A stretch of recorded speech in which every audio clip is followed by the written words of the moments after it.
fantasy short stories. Musing by Jeff Poole. I lost my muse between Santa Fe and Las Cruces. She got out at an old gas station in Truth or Consequences. We were having what I'd thought was a minor argument. I parked my vehicle next to the pumps and barely had time to turn off the ignition. Suzette pushed the door open and threw her feet to the ground. "I'm out of here. I'm going to find someone who wants to hold an idea in his head long enough for it to take seed." She slammed the door and headed off towards the bar next to the station. I yelled out the open window after her, "It's a little early to start drinking, even when that's all you do." She kept walking with her back to me, flipping me the bird over her shoulder. I eased back into the driver's seat and tried to remember why I'd pulled in here to begin with. Oh, yeah. Looking at the gas gauge. Low on fuel. Suzette was tired of getting no response from her musing. I couldn't blame her. I hadn't been able to focus for weeks.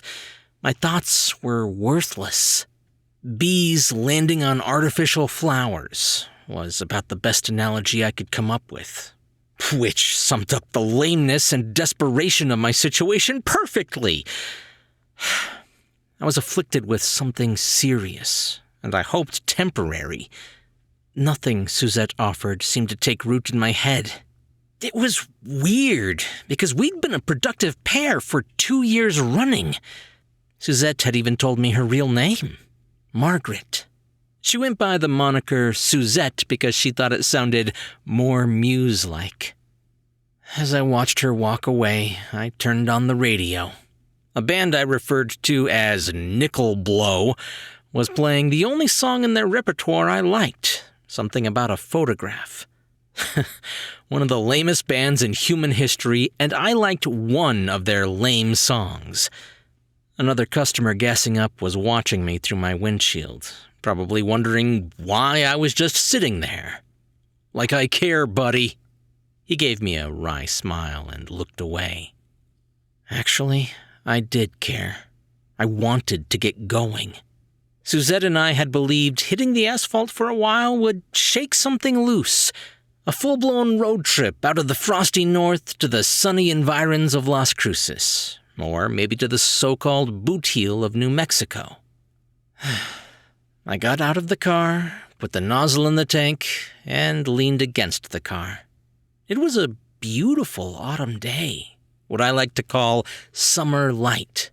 The early morning breeze was warm and still had the scent of flowers, unlike Santa Fe, where it was jacket weather and you could already smell the wood smoke from the fireplaces. I always went south for a week every October to get out of Santa Fe and away from the fall weather. I'd just left a few weeks earlier. It was an easy drive down I-25. Amazing what a difference 200 miles and a few thousand feet in altitude made. My way of extending the warm weather months.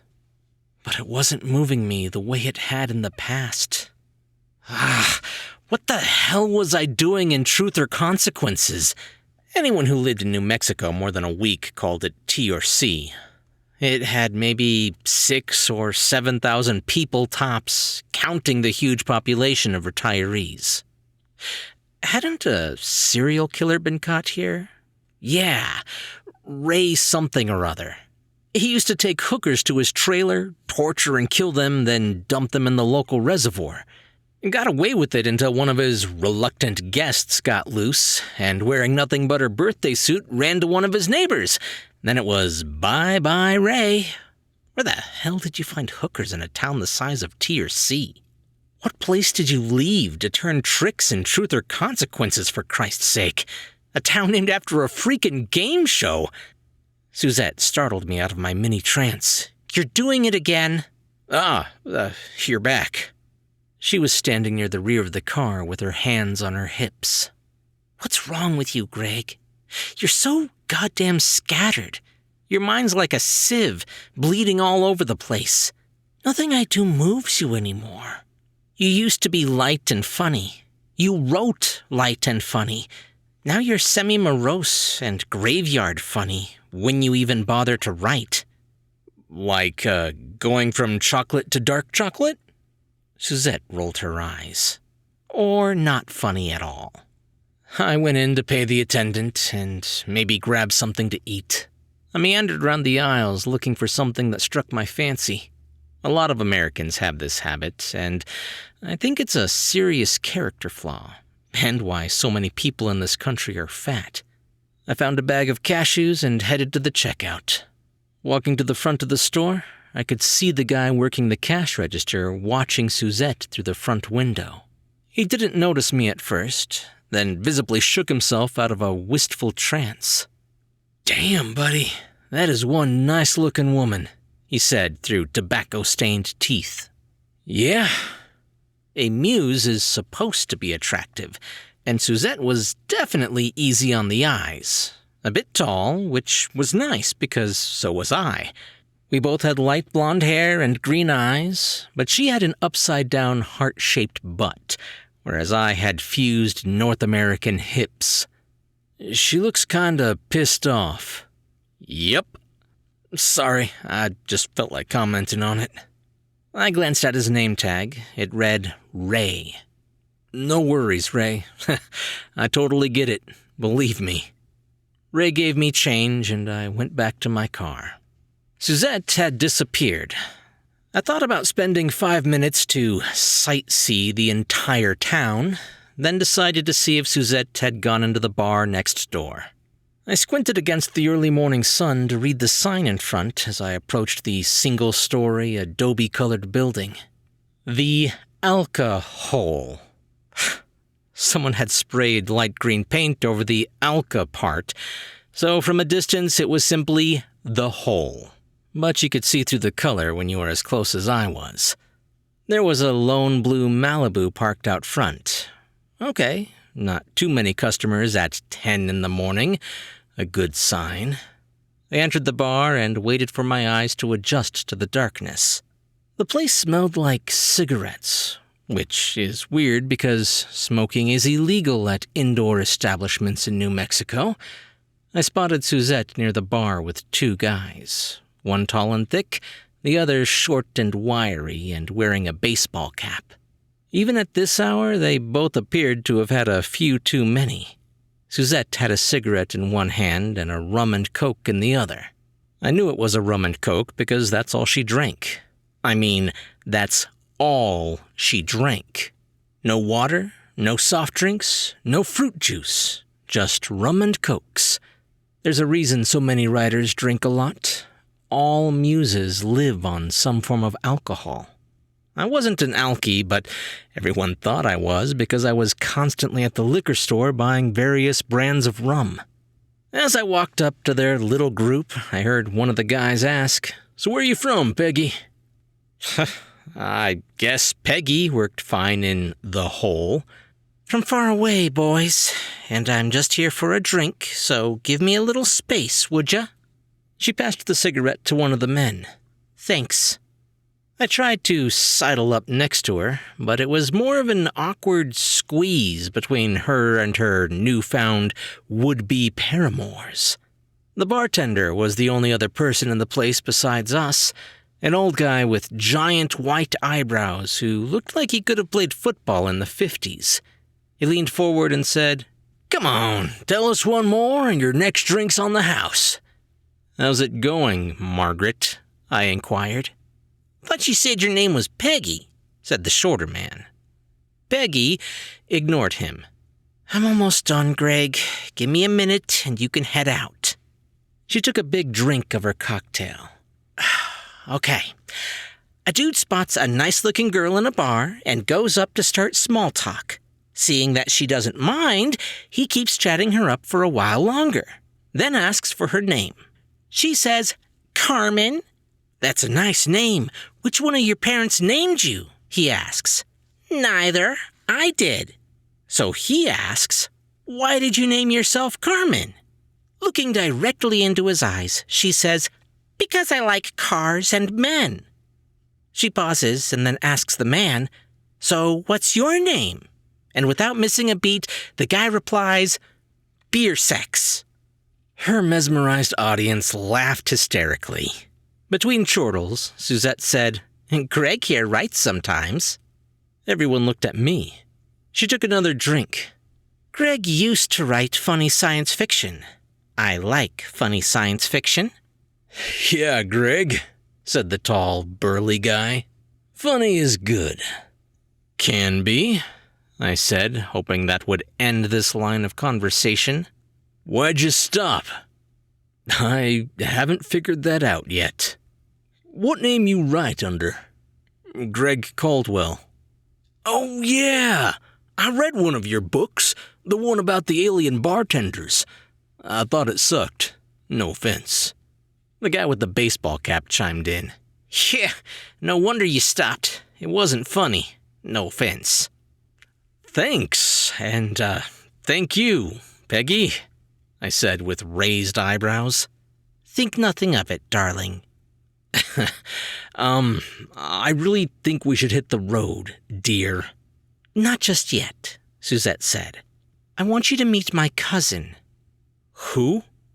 I saw movement behind Suzette. A very pretty, dark-haired woman seemed to materialize out of the shadows and snaked her hand around Suzette to shake mine. She grinned up at me. "Hi." She was about a half-foot shorter than Suzette's 5'10". Even in the dim light of the bar, I could see her eyes had that look referred to as smoky. No one present said a word for the half-minute that I stood in front of Suzette and her cousin, looking from one to the other.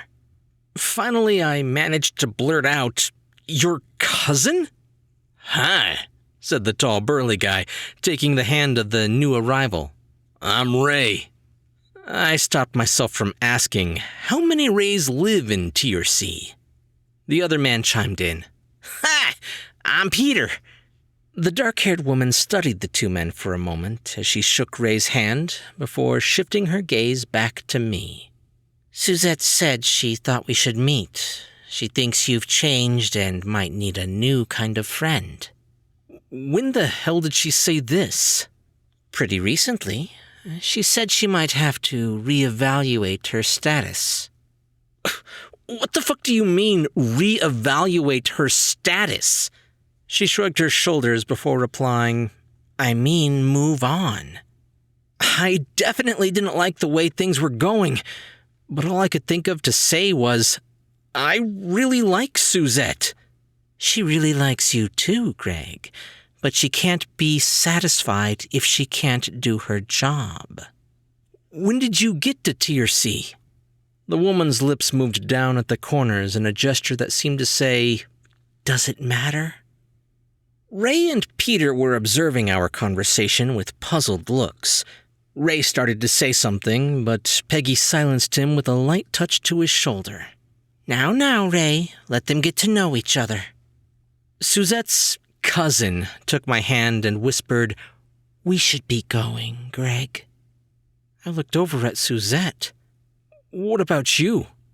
"I'll be fine. Ray here is an aspiring cartoonist." "So this is it?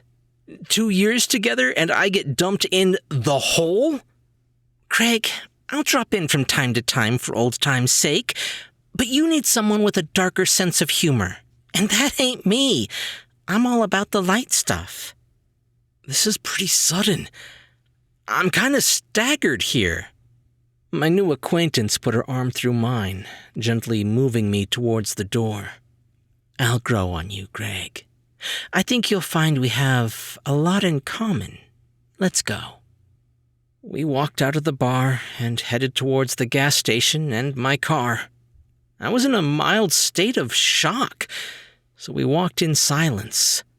When I looked down at her face, I realized the darkness of the bar had obscured how truly pretty she was. So darkly beautiful, most men would be afraid to even approach her. Except maybe those with a death wish. I made my way to the opposite side of my car, and we stared at each other over the roof. She hadn't uttered a word since we'd exited the bar. I thought to myself, this girl is trouble. But I was leaving with her regardless. With an effort, I looked away and opened my car door. "Where do you think we should go?" I asked as I slid behind the wheel. She opened the door and bent down to look at me through the opening. "Where do you want to go?" I thought for a moment. "Back to Santa Fe." "Great." She jumped in the passenger seat. "What the hell's your name, lady?" You can call me Monique. Monique sounds so muse-like, don't you think?" "Definitely has a dark feel to it." "Back to Santa Fe, Greg. Chilly, shadowy, mysterious Santa Fe. We can tell each other stories in the dark." "What do you drink?" Monique smiled. Not a full smile, a light, teasing one. "Martinis, and I like them dirty." I put the car in drive and went north. I started writing Santa Fe Noir as soon as I hit town.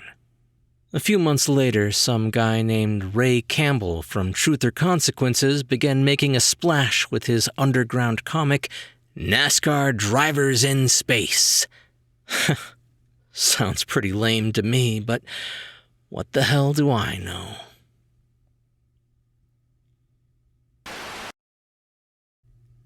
Jeff Poole is an author, an actor, a writer, and a traveler.